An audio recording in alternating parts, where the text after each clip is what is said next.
Hello students, welcome to my channel. तो जैसा कि आपके बीए फोर्थ सेमेस्टर सोशियोलॉजी की जो क्लास है वो मैंने शुरू कर दी है और आपका जो सिलेबस है वो भी मैंने अपलोड कर दिया है चैनल पे। तो यदि आपने नहीं देखा है अपना सिलेबस अभी तक तो मैं उसका लिंक मैं आपको इसी वीडियो के डिस्क्रिप्शन बॉक्स में दे दूंगी, देख लीजिएगा। और देखिए, आप चाहे किसी भी यूनिवर्सिटी में हो, आप किसी भी कॉलेज में हो, आपका जो सिलेबस है वो यही होगा जहाँ भी नई शिक्षा नीति लागू हुई है। ठीक है, तो आप देख लीजिएगा। तो देखिए, जैसा कि हम आपके सोशियोलॉजी फोर्थ सेमेस्टर का यूनिट नंबर 4 पढ़ रहे हैं। यूनिट नंबर 4 हम पढ़ रहे हैं, जिस पर 2 वीडियो ऑलरेडी मैंने अपलोड कर दी है। यूनिट नंबर 4 में आपको पढ़ना है पारिवारिक समस्याएं, जो घर की ये समस्याएं होती हैं, प्रॉब्लम्स होती हैं, जिसमें हम सबसे पहली वाली वीडियो में हमने दहेज के बारे में पढ़ा, दूसरी वीडियो में हमने घरेलू हिंसा के बारे में पढ़ा और आज की इस तीसरी वीडियो में हम तलाक के बारे में पढ़ेंगे। और इसके अलावा जो अंतर संघर्ष है, मतलब अंतर पीढ़ी संघर्ष वाला टॉपिक है, वो भी हम इसी वीडियो में पूरा पढ़ने वाले हैं। ओके, तो चलिए अब बिना देर किए शुरू करते हैं और आपका टॉपिक पढ़ते हैं। तो देखिए, तलाक क्या होता है, तलाक का क्या अर्थ है। तलाक अंग्रेजी के डिवोर्स शब्द का अर्थ है, यानी इंग्लिश में से डिवोर्स कहा जाता है और हिंदी में तलाक, यानी इसका मतलब होता है अलग हो जाना। और कब अलग होना, जब एक लड़की और एक लड़का, हस्बैंड और वाइफ, जब शादी के रिश्ते में जुड़े हों और जब वो अलग होते हैं तो वो तलाक लेते हैं। तो वो क्या है, तलाक लेते हैं, फिर वो एक दूसरे से अलग हो जाते हैं। ऐसा नहीं कि शादी नहीं हुई है और वो अलग हो तो वो तलाक होगा, नहीं। जब दो लोग शादी के रिश्ते में बंधे होंगे और तब वो जब अलग होंगे तो वो तलाक लेकर एक दूसरे से अलग होंगे और पूरी तरह से स्वतंत्र हो जाएंगे एक दूसरे से। अर्थात तलाक एक ऐसी कानूनी प्रक्रिया है जिसमें पति पत्नी के वैवाहिक संबंध की समाप्ति हो जाती है। पति पत्नी का जो पूरा संबंध है, शादी का जो रिश्ता है, वो समाप्त हो जाता है। और जब तक तलाक नहीं हुआ होता है तो वो दोनों एक दूसरे के पति पत्नी होते हैं और उनका वैवाहिक जो संबंध है वो स्थापित रहता है। लेकिन तलाक होने के बाद पूरी तरह से कानूनी रूप से उनका आपस में पति पत्नी का संबंध खत्म हो जाता है और वो फिर एक दूसरे के पति पत्नी नहीं लगते। ठीक है, और वह दोनों पूर्ण रूप से स्वतंत्र हो जाते हैं। जो पति पत्नी है, तलाक के बाद एक दूसरे से पूरी रूप से आजाद हो जाते हैं। फिर उनका आपस में कोई संबंध नहीं रहता, फिर कोई कह नहीं सकता कि वो तुम्हारा हस्बैंड या तुम्हारी वाइफ, वो एक्स हस्बैंड एक्स वाइफ हो जाते हैं। फिर चाहे तो वह लोग दूसरी शादी भी कर सकते हैं और फिर वो पूरी तरह से अब स्वतंत्र हो चुके होते हैं और फिर वो चाहे तो दूसरे किसी भी व्यक्ति से, दूसरी किसी भी अपनी पसंद की औरत या मर्द से शादी कर सकते हैं। तो वो क्या कहलाता है, वो तलाक कहलाता है। तो आप तलाक को आसानी से समझ सकते हैं, ये पारिवारिक समस्याएं समाज के अंदर देखने को मिलती हैं, तो इसमें आपको ज्यादा परेशानी नहीं होगी, ये सारी चीजें सिंपल हैं। अब देखिए, तलाक का कारण, किन किन कारणों से तलाक हो जाता है। देखिए, बहुत सिंपल सी ये वीडियो मैंने बनाई है ताकि आप चीज़ों को अच्छे से समझ जाएं। तलाक का जो अर्थ है, आई होप कि अब वो समझ गए होंगे आप। और तलाक का क्या कारण है, किन किन रीज़न से लोग जो पति पत्नी है वो तलाक लेने के करीब आ जाते हैं, वो अपना तलाक करना चाहते हैं, एक दूसरे से अलग होना चाहते हैं। तो क्या वजह होती है। पहला है पति या पत्नी में से किसी एक का व्यभिचारी होना। यानी देखिए, जब बहुत सारे लोगों के बीच ऐसा देखने को मिलता है, जब शादी होती है तो चाहे पति का किसी और औरत से चक्कर चल रहा होता है या पत्नी का किसी और आदमी के साथ चक्कर चल रहा होता है, तो जाहिर सी बात है कि जब किसी एक को ये बात पता चलेगी तो झगड़ा होगा। जब झगड़ा होगा तो बात तलाक तक ही पहुंचेगी, क्योंकि ये बात कोई बर्दाश्त नहीं करेगा। हर पति पत्नी अपने रिश्ते को मजबूत बनाकर रखना चाहते हैं। कोई भी ये नहीं चाहता कि मेरी बीवी किसी की तरफ देखे, या कोई बीवी ये नहीं चाहती मेरा पति किसी और की तरफ देखे। तो जब भी भरोसे की कमी आएगी तो इन सब चीजों को लेकर लड़ाई झगड़ा होगा, तो रिश्ता कहाँ तक पहुंचेगा, तलाक तक, अंत तक पहुंचेगा और तलाक हो जाएगा और फिर वो लोग एक दूसरे से मतलब पूरी तरह से अलग हो जाएंगे। तो ये एक कारण बन जाता है तलाक होने का।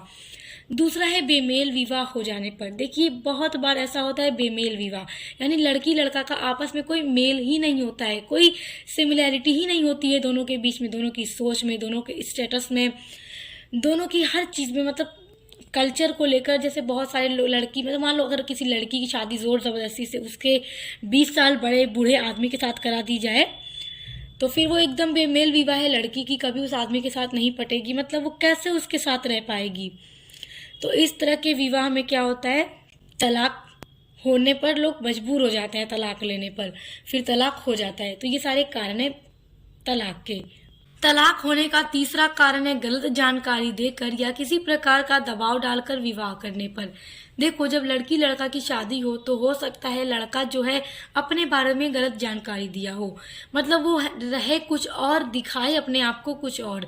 लेकिन जब तक शादी नहीं हुई रहेगी तभी तो जो नहीं है वो दिखेगा, मतलब अपने आप को वो कुछ अच्छा दिखा रहा है, दरअसल वो उतना अच्छा है नहीं। जितना कुछ वो बता रहा है मेरे पास ये सारी चीजें हैं, मैं ऐसी जॉब करता हूँ, ये है वो है, मगर जब शादी होगी लड़की के साथ, उसकी जब लड़की उसके साथ जाकर रहेगी तो वो ऑटोमेटिक सारी चीजें देख लेंगी कि मतलब जैसा दिखाकर शादी किया गया है वैसा तो कुछ है ही नहीं, मतलब पूरी तरह से धोखा मिला है। और या फिर दबाव डालकर जबरदस्ती शादी करा दी जाए लड़की लड़का की, तो वो भी रिश्ता ज्यादा टाइम तक कायम नहीं रह पाता। तो ये कारण भी बन जाता है तलाक होने का। तो इस कारण भी लोग तलाक लेने पर मजबूर हो जाते हैं।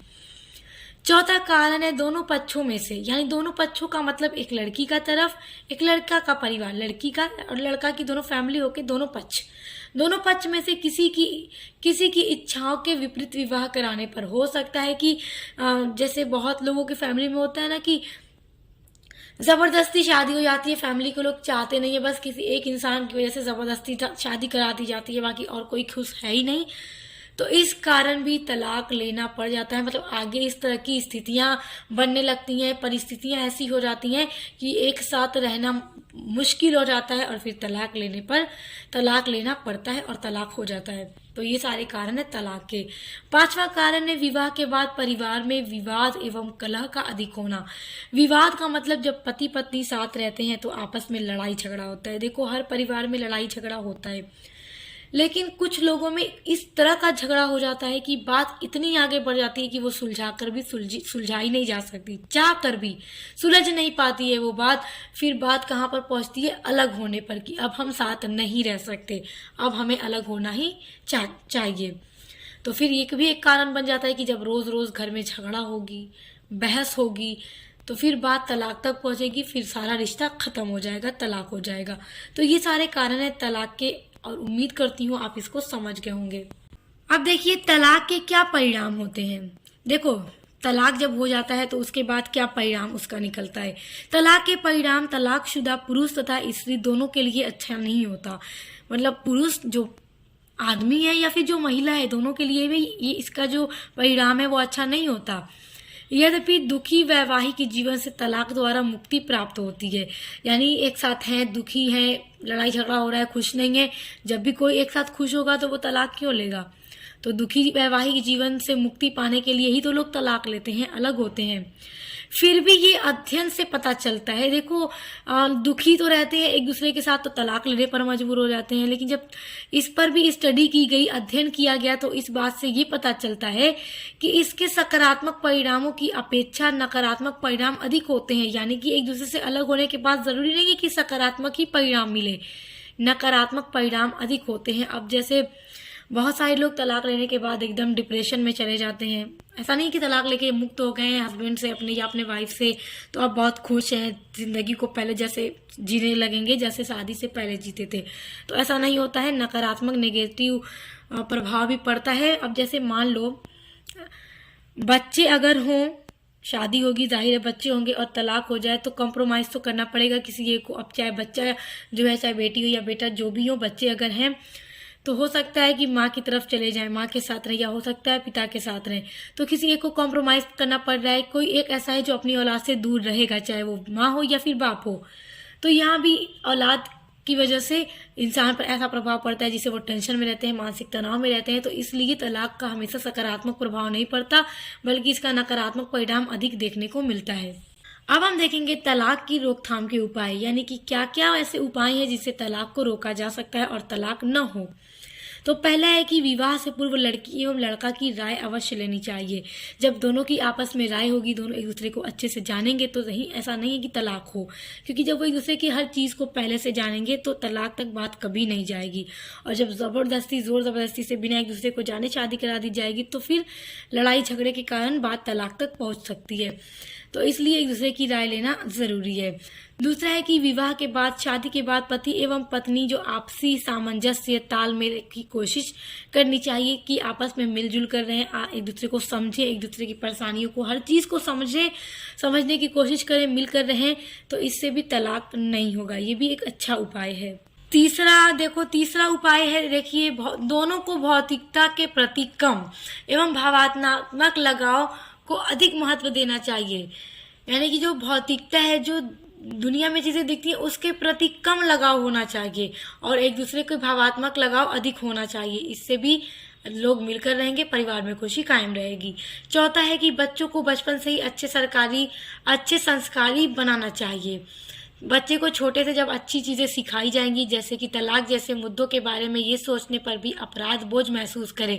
यानी कि बच्चे को छोटे से इतनी अच्छी पालन पोषण उसका करना चाहिए, इतने अच्छे संस्कार उसको सिखाना चाहिए कि जब वो बड़ा हो, जब उसकी शादी हो, तो जब तलाक जैसा मुद्दा होता है, तलाक जैसा शब्द भी उसको अपराध महसूस हो और वो कभी इस चीज को करने पर कदम न उठाए।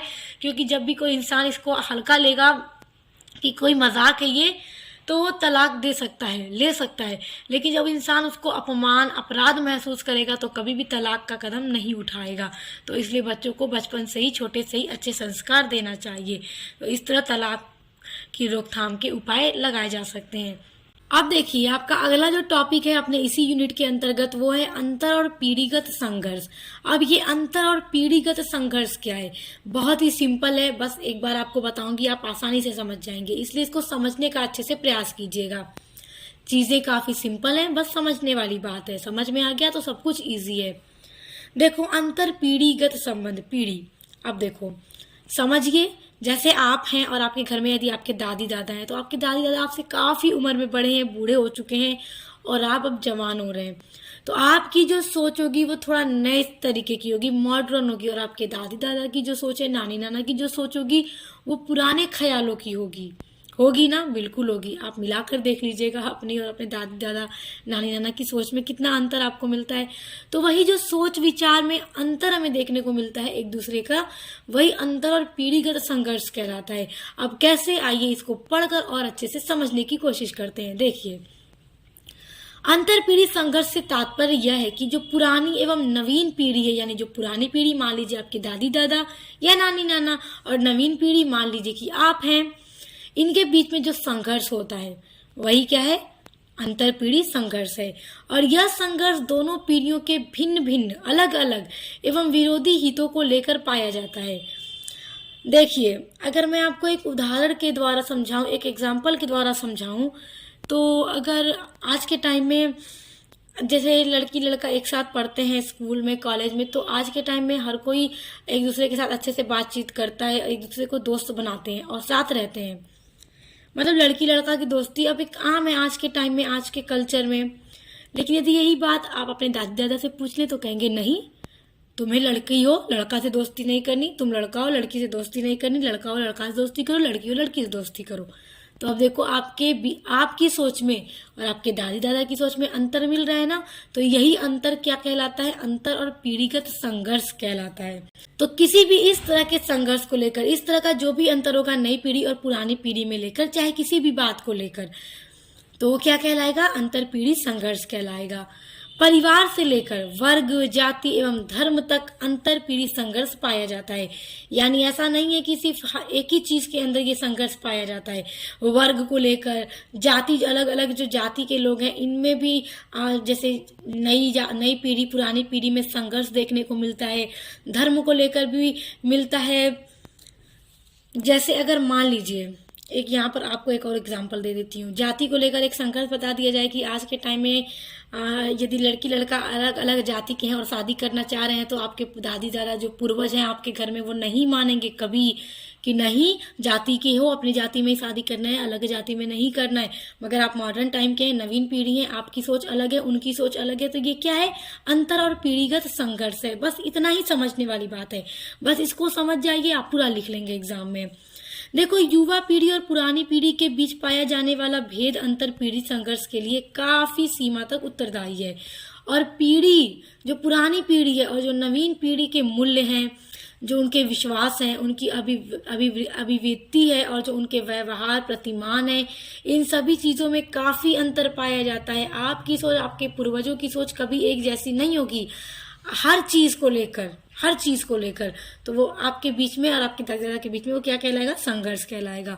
और आज का जो वो युवक है अपने प्रयत्नों से आगे बढ़ना चाहता है और कुछ स्वतंत्रता चाहता है और अपने लिए कुछ निर्णय लेना चाहता है। आज के टाइम में लोग क्या चाहते हैं कि अच्छे से कुछ पढ़ाई कर लूँ, अपने लाइफ को अपने अकॉर्डिंग जी सकूँ, अपने जीवन का फैसला खुद कर सकूं। मगर आपके पूर्वज कहेंगे नहीं, तुम अभी छोटे हो, भले कितने भी बड़े हो जाओ, हम बड़े हैं, तुम्हारी जिंदगी का फैसला हम करेंगे, तुमको क्या पढ़ना है क्या नहीं पढ़ना है सारी चीज़ों का फैसला हम करेंगे।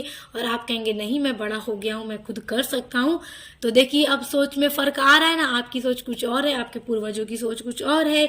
तो यही संघर्ष क्या कहलाता है? अंतर और पीढ़ी संघर्ष कहलाता है। अब मुझे यकीन है कि आपको इसमें कंफ्यूजन नहीं हो रही होगी, अब आप इसको बहुत अच्छे से समझ गए होंगे, क्योंकि मैंने एकदम सिंपल तरीके से आपको ये समझाने की कोशिश की। देखिए वह पुरानी पीढ़ी की तुलना में उदार और मानवतावादी दृष्टिकोण से सोचने लगा है। यानी जो नई पीढ़ी है वो पुरानी पीढ़ी के अकॉर्डिंग अगर कंपेयर किया जाए तो मतलब आज के टाइम से सोच रहा है, पुराने ख्यालों के हिसाब से नहीं सोच रहा है। और आधुनिक शिक्षा, पाश्चात्य जो सभ्यता है, पाश्चात्य सभ्यता का मतलब कि देखिए जब अंग्रेज भारत में आए थे तो उनके आने के बाद जो उनकी संस्कृति थी वो भारतीय संस्कृति में काफ़ी आत्मसात हुई, लोगों ने उसको अपनी संस्कृति में मिलाया। तो पाश्चात्य सभ्यता और संस्कृति ने उसके जीवन मूल्यों को बहुत कुछ प्रभावित किया है। यानी कि जो वेस्टर्न कल्चर है वो काफ़ी हद तक हम में समा चुका है और हम उस हिसाब से भी अब सोचने की कोशिश करते हैं, क्योंकि हम उससे बहुत ज़्यादा प्रभावित हो चुके हैं। जबकि हमारे पूर्वज जो हैं अभी तक ऐसे नहीं है, मतलब वो अलग तरीके का ही सोचेंगे। और देखिए औद्योगिकीकरण और नगरीकरण की प्रक्रियाओं ने भी व्यक्ति को आर्थिक दृष्टि से स्वतंत्र और सामाजिक दृष्टि से उदार बनाया है। यानी कि हर कोई आर्थिक दृष्टि से फ्री रहना चाहता है कि अपनी जॉब करे और अपने पैसे उसके पास हो और वो फ्री रहे, जैसे चाहे वैसी अपनी जिंदगी जी सके। और सामाजिक दृष्टि से भी वो उदार बन चुका है। और देखिए शिक्षा तथा स्त्री पुरुष में विविध क्षेत्रों में साथ साथ काम करने पर रोमांस पर आधारित प्रेम विवाहों का महत्व बढ़ा है। क्योंकि देखिए आज के टाइम में लड़की लड़का एक साथ पढ़ते भी हैं, ऑफिस में काम भी करते हैं, जॉब करते हैं, साथ में टीचिंग भी कर सकते हैं स्कूल में, मतलब एक साथ काम कर सकते हैं, चाहे फिर फील्ड कोई भी हो, कोई भी क्षेत्र हो। तो एक साथ काम करने से, एक साथ रहने से दोनों के बीच में प्रेम होगा, फिर शादी होगी। तो इसका महत्व बहुत ज़्यादा बढ़ गया है आज के टाइम में। बल्कि पहले टाइम में ऐसा नहीं होता था, घर वाले ही शादी लगाते थे, जहाँ लगा देते थे वहीं शादी होती थी। मगर आज के टाइम में जो लव मैरिज है वो काफ़ी ज़्यादा बढ़ गई है। तो अब देखिए यहाँ पे आप चाहेंगे अपनी पसंद से शादी करना और आपके पुरानी जो पीढ़ी है, आपके जो पूर्वज है वो कहेंगे नहीं, हम खोजेंगे, तुम्हें उसी से शादी करनी है। फिर संघर्ष आ गया ना आपकी सोच और उनकी सोच में। तो वो क्या है बताइए जल्दी से? वो पीढ़ी, अंतर पीढ़ी संघर्ष है। और देखिए नई पीढ़ी का युवक जो है जाति पाति के बंधकों की चिंता नहीं करते हुए मनचाही लड़की से विवाह करना चाहता है। आज के टाइम में कोई ये नहीं देखता कि लड़की किस जाति की है, लड़का किस जाति का है, मैं उसे लव करता हूँ, उससे शादी करूंगा, ठीक है। ऐसा देखने को मिलता है, हम देखते हैं ऐसा समाज में। तो आपके घर वाले आपको फोर्स करेंगे नहीं, तुम उससे शादी नहीं कर सकते क्योंकि वो हमारी जाति का नहीं है, और हमारे घर में आज तक किसी ने बिना अपनी जाति के बाहर शादी नहीं की, तो तुम ऐसा नहीं कर सकते। आपके मम्मी पापा, आपकी दादी दादा, जो भी आपके बड़े हैं घर में, सब आप पर बल डालेंगे, फोर्स डालेंगे, लेकिन आप डटे रहेंगे कि नहीं, मैं मन चाहे लड़की से ही शादी करूंगा, जाति वाति से मुझे मतलब नहीं है, ठीक है। तो अब देखो फिर एक संघर्ष स्थापित हो गया ना आपकी सोच में, आपके घर वालों की सोच में जो आपसे बड़े हैं। तो यही संघर्ष जो है अंतर पीढ़ी संघर्ष है, जहाँ परिवार, जाति और समाज के लोग इसे बंधक बनते हैं। क्योंकि परिवार के लोग कहेंगे नहीं, तुम जाति के बाहर की लड़की या लड़का से शादी नहीं कर सकते, और आपके जो जाति के लोग हैं वो भी हंसेंगे, अरे देखो अपनी से बाहर जाति में शादी कर ली। और आपके समाज के लोग जो है इसमें बंधक बनेंगे कि नहीं, तुम नहीं कर सकते। और बाज़ दफ़ा हर कोई ये सोचने लगता है कि हाँ लोग क्या कहेंगे, होता है ऐसा, लेकिन बहुत सारे लोगों को इससे फर्क नहीं पड़ता कि लोग क्या कहेंगे। वहां संघर्ष की स्थिति उत्पन्न हो जाती है, और यही संघर्ष क्या कहलाता है? जल्दी से बोलिए। अंतर पीढ़ी संघर्ष कहलाता है। पुरानी पीढ़ी के लोग अपनी पुरानी मान्यताओं के अनुसार अपनी संतानों को व्यवहार करते देखना चाहती है। आपके माता पिता हों, आपके दादी दादा हों, वो चाहेंगे कि जिस तरह उनकी मान्यताएं हैं, पुराने जो उनके ख्याल हैं, आप भी उसी तरह से जिंदगी को गुजारें। मगर आप जब बड़े हो रहे हैं तो आप आज के टाइम से सोच रहे हैं, उनके हिसाब के टाइम से आप नहीं सोच रहे हैं, जबकि घर वाले क्या चाहते हैं कि वो पुरानी मान्यताओं के हिसाब से ही अपनी जिंदगी को गुजारें। जबकि नवीन जो पीढ़ी है, जो नई पीढ़ी है, नई पीढ़ी के जो युवक हैं, वो अपने स्वयं के मूल्यों, अभिवृत्तियों एवं विश्वासों के आधार पर कार्य करना चाहते हैं। तो बस यही अपने से बड़ों के बीच में जो अंतर, जो संघर्ष स्थापित होता है सोच विचार हर चीज को लेकर के, वो अंतर पीढ़ी संघर्ष कहलाता है। और उम्मीद करती हूँ अब कोई कंफ्यूजन आपको नहीं हो रही होगी और आप बहुत अच्छे से समझ गए होंगे। आप स्टूडेंट्स को अच्छे से समझ गए हैं तो प्लीज वीडियो को लाइक किया करो और ज्यादा से ज्यादा शेयर किया कीजिए, ताकि हर किसी तक वीडियो पहुंचे और हर कोई अच्छे से पढ़ाई कर सके। आइए अब अंतर पीढ़ी संघर्ष के कारण पढ़ते हैं। तो देखिए, अंतर पीढ़ी संघर्ष के कारण में जो पहला पॉइंट है वो है सामाजिक संरचना में तीव्र परिवर्तन। यानी कि सामाजिक जो संरचना है, जो हमारे समाज की संरचना है, उसमें जो तीव्र परिवर्तन हुआ है उसकी बात हो रही है। देखिए, अंतर पीढ़ी संघर्ष का जो प्रमुख कारण है, आधुनिक जो युग है, जो मॉडर्न ये युग चल रहा है, इसमें सामाजिक संरचना में होने वाला परिवर्तन भी अंतर पीढ़ी संघर्ष का एक कारण है। क्योंकि इस परिवर्तन के परिणाम स्वरूप जो नई पीढ़ी है, नई पीढ़ी अपने मूल्यों को सरल बना लेती है, जबकि जो पुरानी पीढ़ी है अपने मूल्यों को नहीं बदलती है। और इससे दोनों पीढ़ियों में पाए जाने वाला जो मूल्य है उसमें अंतर देखने को मिलता है। इससे क्या होता है कि इन दोनों पीढ़ियों के बीच में संघर्ष को जन्म हो जाता है, यानी संघर्ष पैदा हो जाता है। और यही जो संघर्ष है, यानी कि आप बस इतना याद रखो कि सामाजिक संरचना के परिवर्तन के कारण नई पीढ़ी नए ख्याल, नए युग के हिसाब से सोचती है और पुरानी जो पीढ़ी है पुराने हिसाब से सोचती है। तो इसलिए दोनों के बीच में अंतर देखने को मिलता है, दोनों के सोच विचार हर चीज में। तो इस कारण दोनों के बीच में संघर्ष पैदा हो जाता है। और वो क्या, तो आपको बस इस पॉइंट के अंतर्गत यही एक्सप्लेन करके लिखना होगा। देखिए, दूसरा जो है पारिवारिक संरचना में परिवर्तन एवं विघटन। इसका मतलब समझिए, आपको एग्जाम में जब इसका कारण पूछेगा अंतर पीढ़ी संघर्ष का, तो आप इसी तरह से हेडिंग डाल के लिखिएगा। आप इसको हेडिंग बना लीजिएगा, जो भी पॉइंट मैं आपको बता रही हूँ। और आप इसके अंदर किस तरह लिखिएगा, सुनिए, ध्यान से सुनिएगा और समझिएगा। आपकी हेडिंग है पारिवारिक संरचना में परिवर्तन एवं विघटन, यानी कि परिवार की जो संरचना है उसमें भी बदलाव हो रहा है आज के टाइम में। और जो ज्वाइंट फैमिली सिस्टम था उसका विघटन हो रहा है, वो खत्म हो रहा है। देखिए, पहले ना ज्वाइंट फैमिली सिस्टम बहुत ज्यादा हुआ करता था, आज भी है मगर उतना नहीं है जितना कि आज के टाइम में एकदम सिंगल फैमिली है, एक एक परिवार अलग अलग रहती है, ठीक है। लेकिन पहले कर्ता होता था, यानी घर का जो बड़ा व्यक्ति होता था, जैसे दादा हैं, वो ही घर के मुखिया होते थे, जिनको कर्ता कहा जाता था, कर्ता कहा जाता है। और एक घर में कम से कम 2 से 3 पीढ़ी रहती थी, एक ही छत के नीचे सब मिलकर काम करते थे और सबका पैसा कर्ता के पास ही जमा होता था, जिससे घर का खर्चा चलता था। और एक ही किचन में पूरे परिवार के सदस्यों का खाना बनता था। तो वो क्या है, वो संयुक्त परिवार है। लेकिन आज के टाइम में जैसे जैसे समाज बढ़ रहा है, जैसे औद्योगिकरण हो रहा है, नगरीकरण बढ़ रहा है, पश्चिमीकरण, आधुनिकीकरण, इन सभी के कारण परिवार की संरचना में भी परिवर्तन आ रहा है और लोग संयुक्त परिवार को छोड़कर अपना अलग अलग परिवार बना रहे हैं। क्योंकि कोई भी कर्ता, जो परिवार में कर्ता, जो घर का मुखिया होता है संयुक्त परिवार में, तो कोई भी कर्ता कि अंडर में रहकर नहीं रहना चाहता। हर कोई चाहता है अपना अलग परिवार हो, हम अपना परिवार अपने हिसाब से चलाएं। तो ये भी एक संघर्ष का कारण बन जाता है, अंतर पीढ़ी संघर्ष का। अच्छा, देखिए, तीसरा जो कारण है अंतर पीढ़ी संघर्ष का, वो है पारस्परिक विश्वास की कमी, यानी एक दूसरे पर विश्वास कम हो जाना। देखिए, जब विभिन्न पीढ़ियों में पाया जाने वाला विश्वास है, यानी कि नई पीढ़ी और पुरानी पीढ़ी में पाया जाने वाला जो विश्वास होता है, जब वो कम होने लगता है तो अंतर पीढ़ी संघर्ष शुरू हो जाता है। और पुरानी पीढ़ी ये नहीं मानती कि नई पीढ़ी अपने उत्तरदायित्व में उनसे कहीं पीछे है।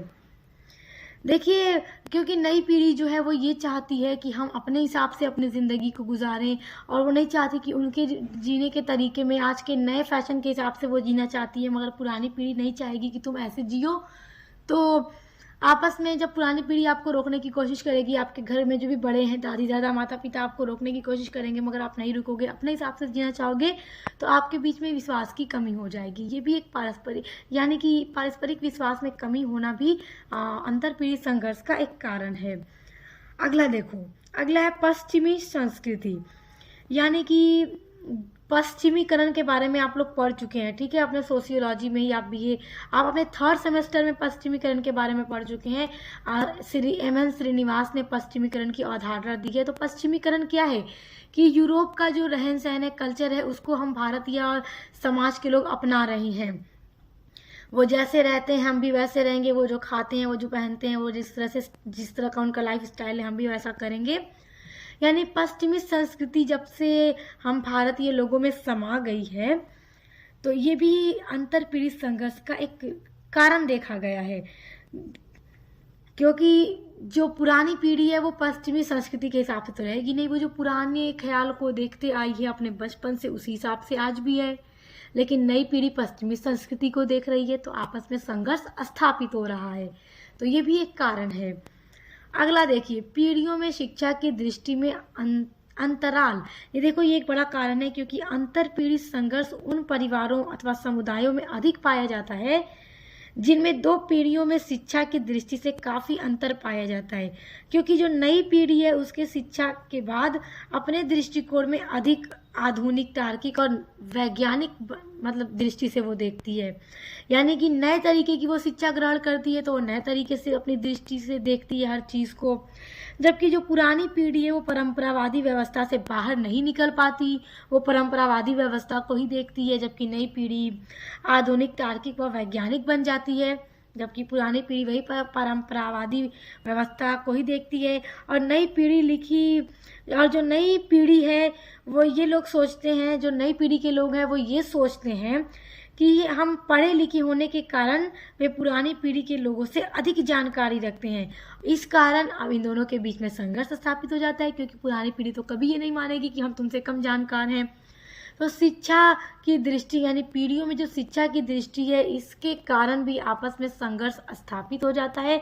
पुरानी पीढ़ी को ये लगेगा कि हम तुमसे ज़्यादा जानकार हैं, क्योंकि हम पुराने हैं, हमने जो शिक्षा सीखी है वही सही है, तुम आज के टाइम में कितना अजीब अजीब कर रहे हो। तो आपस में संघर्ष स्थापित हो जाएगा, क्योंकि ये नए हिसाब से शिक्षा ग्रहण किया है, उसने पुराने हिसाब से किया है। तो आपस में ये सारे जो कारण है अंतर पीढ़ी संघर्ष के कारण उत्पन्न हो जाते हैं। तो आई होप अब आप इन सारी चीज़ों को बहुत अच्छे से समझ गए होंगे। तो स्टूडेंट्स, इसके अलावा यदि आप अपने 4th सेमेस्टर में इंग्लिश लिटरेचर पढ़ते हैं, sociology, economics, history of modern world आप पढ़ते हैं, तो उन सभी की क्लास भी मेरे चैनल पे चल रही है, सभी की प्लेलिस्ट बन गई है। तो आप चाहें तो प्लेलिस्ट में चेक कर लीजिएगा, क्योंकि मैं एकदम सेमेस्टर का नाम और सब्जेक्ट लिखकर प्लेलिस्ट बना देती हूँ। जैसे BA 4th semester sociology, BA 4th semester economics, BA 4th semester history, इस तरह से आपके सभी सब्जेक्ट की मैं प्लेलिस्ट बनाती हूँ। तो आप चेक करके पढ़ाई करना जल्दी से शुरू कर दीजिए, और चैनल को सब्सक्राइब करके बेल आइकन को प्रेस कर लीजिए, ताकि आने वाले वीडियोज़ के नोटिफिकेशन आपको मिलते रहे। तो अब मिलते हैं नेक्स्ट वीडियो के साथ।